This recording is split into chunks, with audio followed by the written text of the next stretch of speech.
સુરતના મોટા વરાછા વિસ્તારમાંથી મોપેડ પર વિદેશી દારૂની હોમ ડિલિવરી કરતા એક બુટલેગરને ઉત્તરાયણ પોલીસે ઝડપી પાડ્યો છે.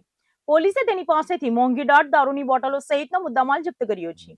સુરત શહેરમાં નશાના કારોબાર અને બુટલેગરો સામે પોલીસે લાલાક કરી છે. આ દરમિયાન ઉત્તરાયણ પોલીસ મથકની ટીમને બાતમીદારો પાસેથી એક અત્યંત મહત્વની અને ચોક્કસ માહિતી મળી હતી. એક ઈસમ મોપેડ વાહન પર વિદેશી દારૂનો જથ્થો લઈને મોટા વરાછા વિસ્તારમાંથી પસાર થવાનો છે. જે બાતમીના આધારે ઉત્તરાયણ પોલીસે મોટા વરાછા વિસ્તારમાં વોચ ગોઠવીને સઘન ચેકિંગ હાથ ધર્યું હતું. આ દરમિયાન બાતમી મુજબની સુઝુકી બર્ગમેન મોપેડ લઈને પસાર થઈ રહેલા એક શંકાસ્પદ ઈસમને પોલીસે અટકાવ્યો હતો. પોલીસે જ્યારે આ મોપેડ ચાલકની અટકાયત કરી અને વાહનની તલાશી લીધી ત્યારે તેમાંથી મોટી માત્રામાં વિદેશી દારૂનો જથ્થો મળી આવ્યો હતો. પોલીસે ઘટના સ્થળેથી જ આરોપી મનીષ નાનુભાઈ ખેનીની ધરપકડ કરી લીધી છે. આ સાતીર બુટલેગર પોતાની મોંઘીદાટ બર્ગમેન મોપેડનો ઉપયોગ કરીને સુરતના વીઆઈપી ગ્રાહકોને વિદેશી દારૂની હોમ ડિલિવરી કરતો હોવાનું સામે આવ્યું છે. સામાન્ય નાગરિકો કે પોલીસને શંકા ન જાય તે માટે તે મોપેડ પર દારૂ સપ્લાય કરવાનો કિમિયો અપનાવતો હતો. પોલીસે સમગ્ર કાર્યવાહી દરમિયાન આરોપીના કબજામાંથી જુદી જુદી બ્રાન્ડની મોંઘીદાટ વિદેશી દારૂની બોટલો સહિત કુલ 49,991 રૂપિયાની મત્તાનો મુદ્દામાલ કબજે કર્યો છે. જેમાં દારૂનો જથ્થો,